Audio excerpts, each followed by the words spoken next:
I was an exchange student at a college in Thailand.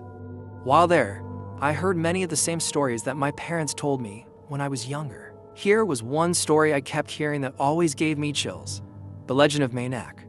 One night, after a late study session, I decided to take a shortcut through the grounds next to the college to get back to my dorm. I walked past a couple of students and someone who looked as if they were drunk, so I walked quickly past that man.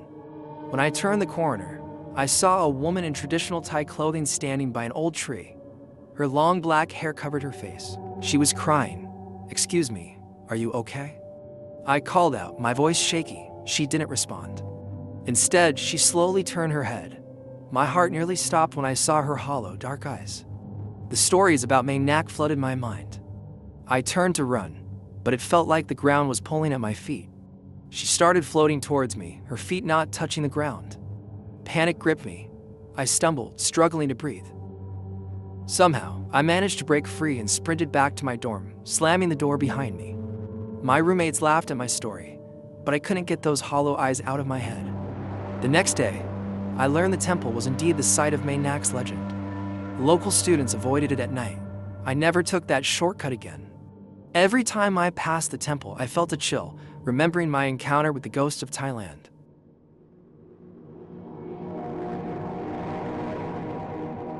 As an international student from Japan, I was excited about my exchange program at a college in the USA. It was my second semester there. One evening, I was studying late in the library. I reviewed my notes over and over again in preparation for an upcoming exam. It was about 9:30 p.m., and the library was almost empty. The silence was only broken by the soft hum of the air vents and the occasional rustle of pages. I lost track of time, and before I knew it, it was nearing midnight. Feeling the need for a break, I decided to explore the library's top floor, which I had heard was haunted.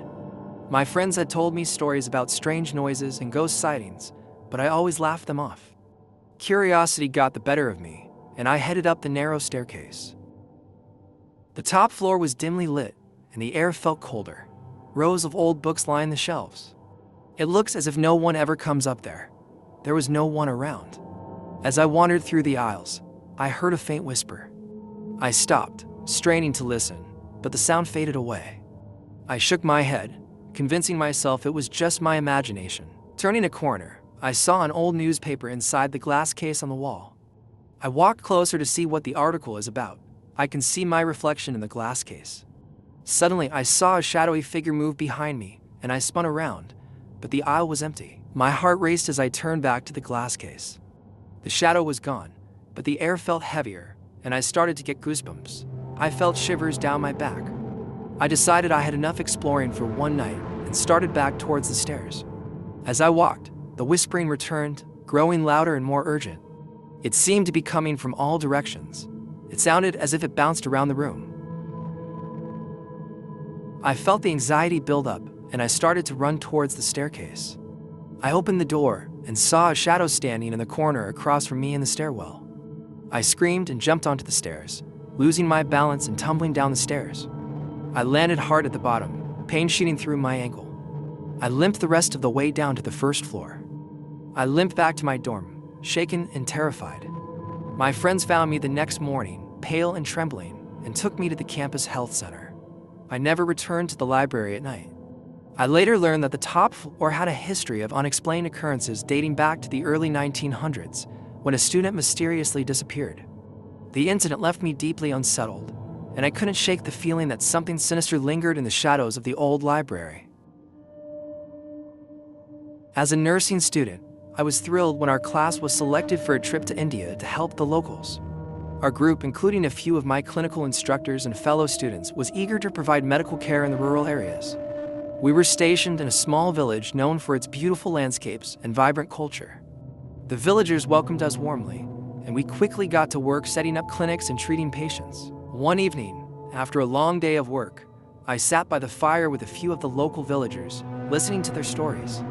They spoke of ancient traditions and local legends, and one tale in particular caught my attention: the legend of the churl. According to the villagers, the churl was a vengeful spirit of a woman who died during childbirth or was mistreated by her family.